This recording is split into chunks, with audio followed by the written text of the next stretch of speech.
السلام علیکم ورحمۃ اللہ وبرکاتہ۔ الحمدللہ وحدہ والصلاة والسلام علی من لا نبی بعد، اما بعد فاعوذ باللہ السمیع العلیم من الشیطان الرجیم، بسم اللہ الرحمن الرحیم۔ آج ہم سورۃ الناس کے ترجمے پر غور کریں گی، اس کے معنی و مفہوم کو دیکھیں گی، سمجھیں گی انشاءاللہ۔ سورۃ الفلق اور سورۃ الناس، ان دونوں سورتوں کی احادیث میں بہت زیادہ فضیلت بیان ہوئی ہے۔ یاد رکھیں، کسی بھی قسم کے شر سے اللہ تعالیٰ کی پناہ مانگنے کے لیے سورۃ الفلق اور سورۃ الناس جیسی کوئی چیز نہیں۔ نبی کریم صلی اللہ علیہ وسلم نے عبداللہ بن خبیب رضی اللہ تعالیٰ عنہ سے فرمایا، قل هو اللہ احد اور معوذتین یعنی سورۃ الفلق اور سورۃ الناس صبح و شام تین مرتبہ کہہ، یہ تجھے ہر چیز سے کافی ہو جائیں گی۔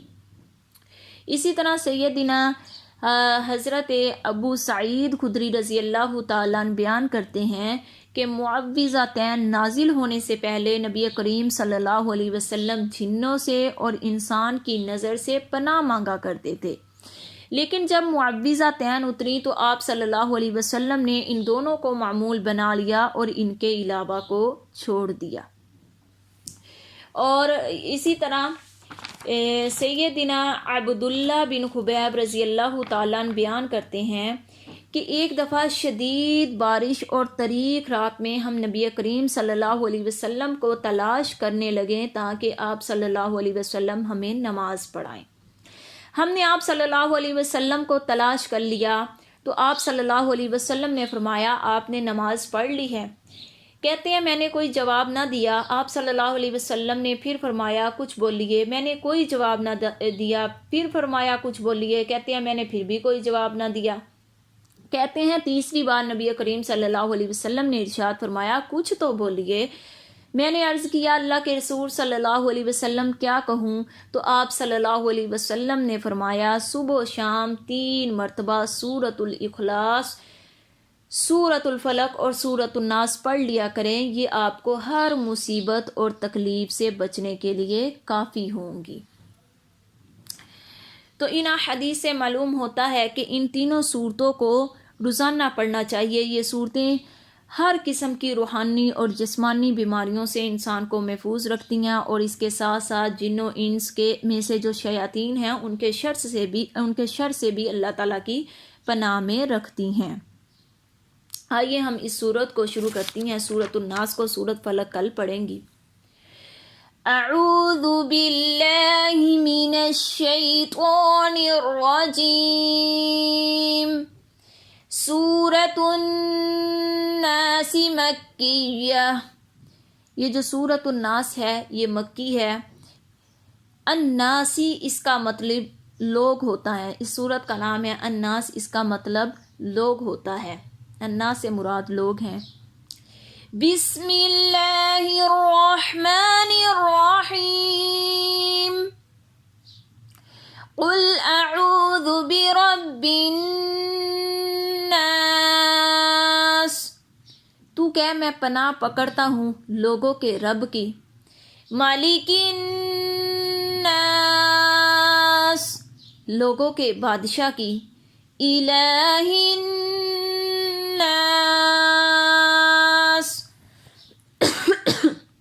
لوگوں کے معبود کی۔ فرمایا تو کہ میں پناہ پکڑتا ہوں۔ پناہ کسے کہتے ہیں یقیناً آپ کو پتہ ہی ہوگا، لیکن میں پھر بھی بتا دیتی ہوں۔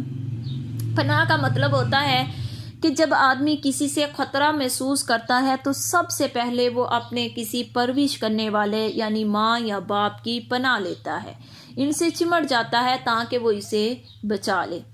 آپ نے اکثر دیکھا ہوگا، چھوٹے بچوں کو بھی دیکھا ہوگا کہ جب وہ کسی چیز سے کوئی خطرہ محسوس کرتے ہیں، مثلاً چھوٹے بچے بلی وغیرہ سے ڈر جاتے ہیں، تو جب وہ کیٹوں کو دیکھتے ہیں تو وہ کیا کرتے ہیں، وہ فوراً اپنی ماں کے ساتھ چمٹ جاتے ہیں تاکہ اس کی ماں جو ہے وہ اس سے اسے بچا لے گی۔ تو اسی طرح جب آدمی کو کسی چیز سے خطرہ ہوتا ہے تو وہ پناہ لینے کے لیے اپنے ماں باپ کی پناہ لیتا ہے، ان سے چمٹ جاتا ہے تاکہ وہ اسے بچا لے۔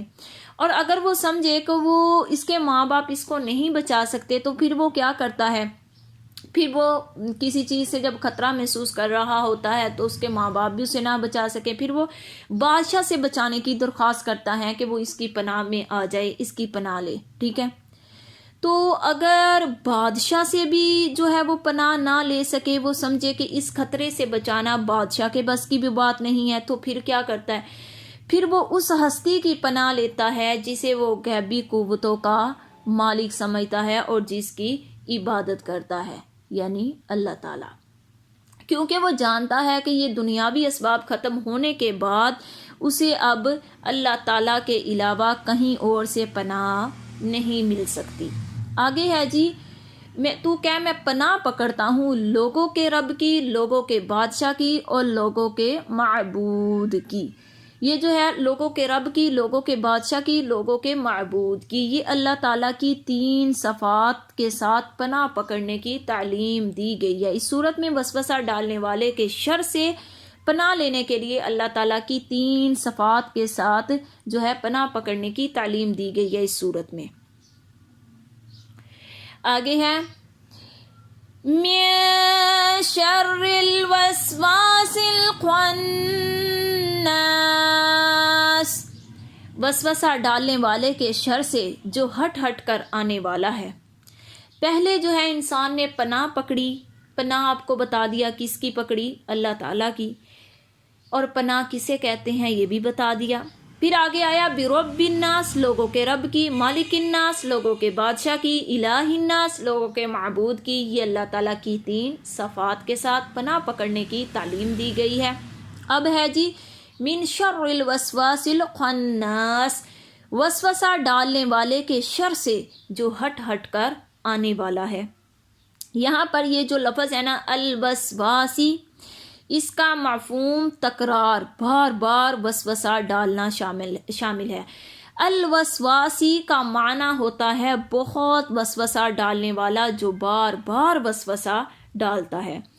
وسوسہ کیا ہوتا ہے؟ وسوسہ کا اصل معنی وہ ہلکی یا دبی ہوئی حرکت یا آواز ہے جو عام طور پر محسوس نہیں ہوتی، اور اس سے مراد وہ بات بھی ہوتی ہے جو بالکل آہستہ آواز سے کسی کے کان میں کہہ دی جائے اور جس کے کان میں کہی جائے صرف اسی کو ہی سنائی دے، یہ ہوتا ہے وسوسہ۔ اور ایک اور وسوسہ ہوتا ہے مطلب جو انسان جو ہے آواز کے بغیر جو کسی کے دل میں ڈال دی جائے، آواز کے بغیر ہی کسی کے دل میں ڈال دی جائے، جیسے شیطان جو ہے وہ انسان کے دلوں میں وسوسہ ڈالتا ہے۔ آگے ہے الخناس، شیطان کو خناس کہا گیا ہے، جو ہٹ کر آنے والا ہے۔ خناس کیوں کہا گیا؟ یہ جو ہے نا الخناس، یہ مبالغے کا صیغہ ہے، یعنی بہت پیچھے ہٹنے والا۔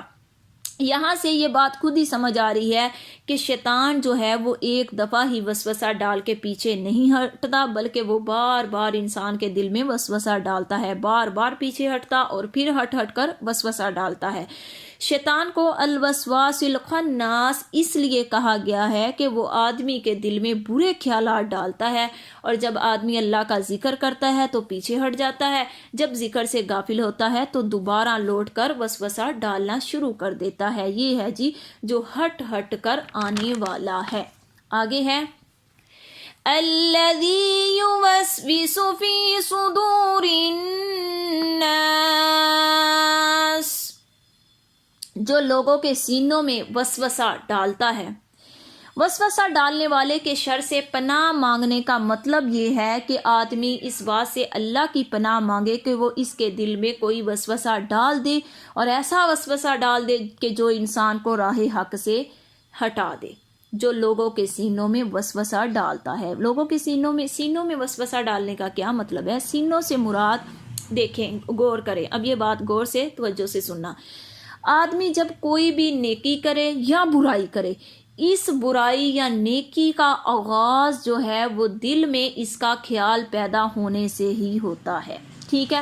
جب بھی آدمی کوئی نیکی کرنے لگتا ہے یا برائی کرنے لگتا ہے، سب سے پہلے اس کے دل میں یہ خیال آتا ہے، ٹھیک ہے؟ یہ ہے نا سینوں میں وسوسہ ڈالتا۔ سب سے پہلے انسان کے دل میں اس کا خیال آتا ہے. پھر یاد رکھیں جب انسان کے دل میں اس کا خیال آتا ہے نا، جب خیال پھر وہ خیال جمع رہے. ایک ہوا کہ خیال آیا، انسان نے فوراً پناہ مانگی، اعوذ باللہ من الشیطان الرجیم پڑھ لیا، سورہ فلق سورۃ الناس پڑھ لی، تھو تھو کر دیا اس کو، ٹھیک ہے، وہ ختم ہو گیا وسوسہ.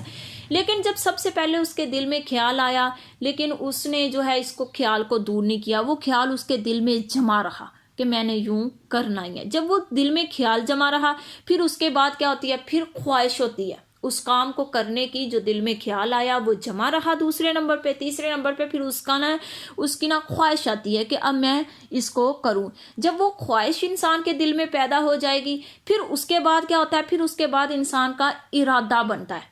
ارادہ بنتا ہے کہ اب یہ خواہش جو دل میں آئی ہے اس کو کرنے کا ارادہ بنتا ہے کہ میں یہ اس کو اس طریقے کے ساتھ کر سکتا ہوں، ٹھیک ہے. جب وہ ارادہ بنتا ہے پھر کیا ہوتا ہے، پھر ارادہ انسان کا پختہ ہو جاتا ہے. جب انسان کا ارادہ پختہ ہو جائے پھر عزم بنتا ہے کہ اب یہ کام کرنا ہی کرنا ہے. جب ارادہ پختہ ہو جائے، ٹھیک ہے، پھر اس کے بعد جب انسان کا عزم بنتا ہے، عزم کیا ہوتی ہے، عزم نیت کا باعث ہوتا ہے کہ انسان کی وہ نیت پکی بن گئی ہے کہ اب میں نے یہ کام کرنا ہی ہے. پھر جو نیت ہوتی ہے نا انسان کی، وہ نیت انسان کے اعضاء جو ہوتے ہیں ان کو عمل کے لیے حرکت میں لے آتی ہے، ٹھیک ہے. اور پھر آخری مرحلہ جو ہوتا ہے، جب وہ نیت انسان کے اعضاء کو حرکت میں لے آئی، پھر وہ جو آخری مرحلہ ہوتا ہے وہ اس نیکی یا بدی پر عمل کا ہوتا ہے کہ جہاں سے انسان شروع ہوا، جو دل میں بات آئی، بال سے دل میں جو خیال پیدا ہوا وہ خیال جمع رہا، پھر خواہش ہوئی، پھر خواہش سے ارادہ بنا، ارادے سے پختہ ہوا ارادہ تو عزم بن گیا، عزم سے نیت بنی. جب نیت پوری ہوگی تو پھر انسان اپنے اعضاء کو حرکت دیتا ہے. جب وہ حرکت دیتا ہے تو پھر آخری مرحلہ جو ہوتا ہے انسان نیکی کرتا ہے یا بدی کرتا ہے جس کا اس نے شروع سے ارادہ کیا تھا، ٹھیک ہے. یاد رکھیں دل میں پیدا ہونے والا یہ خیال اگر نیکی کا ہے، جو آپ کے دل میں خیال آیا ہے نا، اگر وہ خیال نیکی کا ہے تو یاد رکھنا پھر رحمان کے مقرر کیے ہوئے فرشتے کی طرف سے ہوتا ہے اور یہ الہام کہلاتا ہے کہ انسان کے دل میں نیکی کا الہام پیدا ہو گیا، ٹھیک ہے. لیکن اگر جو دل میں خیال آیا ہے وہ بدی کا ہو، گناہ کا ہو، تو وہ پھر وسوسہ کہلاتا ہے، ٹھیک ہے. نیکی کا جو خیال ہے وہ الہام کہلاتا ہے، بدی کا جو خیال ہے وہ وسوسہ کہلاتا ہے. اور یہ جو وسوسہ ہوتا ہے نا، یہ شیطان کی طرف سے ہوتا ہے. ان دونوں کا فرق اس طرح معلوم ہوتا ہے کہ اب آپ کس طرح معلوم کر سکتی ہیں کہ آپ کے دل میں وسوسہ آیا ہے یا آپ کے دل میں الہام ہوا ہے. اس کا فرق آپ اس طرح سے معلوم کر سکتے ہیں کہ اگر وہ جو خیال آپ کے دل میں آیا ہے وہ کتاب و سنت کی روشنی سے، کتاب و سنت کی روح سے نیکی کا کام ہے تو پھر سمجھ لے وہ الہام ہے، ٹھیک ہے. اگر نیکی کا کام نہیں ہے تو پھر وسوسہ ہے. وسوسہ ڈالنے والے کے شر سے پناہ مانگنے کی تعلیم اس لیے دی گئی ہے، وسوسہ ڈالنے والے کے شر سے جو ہے پناہ مانگنے کی تعلیم اس لیے دی گئی ہے کہ جہاں سے برائی شروع ہوتی ہے، جہاں سے برائی کا آغاز کے انسان کے دل میں ابھی وسوسہ ہی آیا ہے، ٹھیک ہے، تو انسان نے فوراً اللہ کی پناہ مانگ لی. تو اس لیے اس صورت میں تعلیم دی گئی ہے کہ انسان کے دل میں جہاں سے برائی شروع ہوتی ہے اگر وہیں سے اللہ تعالیٰ کی پناہ میں چلا جائے تو اللہ تعالیٰ پھر شروع ہی میں اپنی پناہ میں اپنے بندے کو لے لے گا، جس سے نہ وہ وسوسہ دل میں جگہ پکڑے گا اور نہ بعد میں وہ کام تک نوبت. جب وسوسہ آیا تب بھی اس کو تھو کر دیا، اللہ کی پناہ لے لی، تو پھر جب وسوسہ ختم ہو گیا تو پھر وہ جو برائی تھی اس تک انسان نہیں پہنچے گا. آگے جی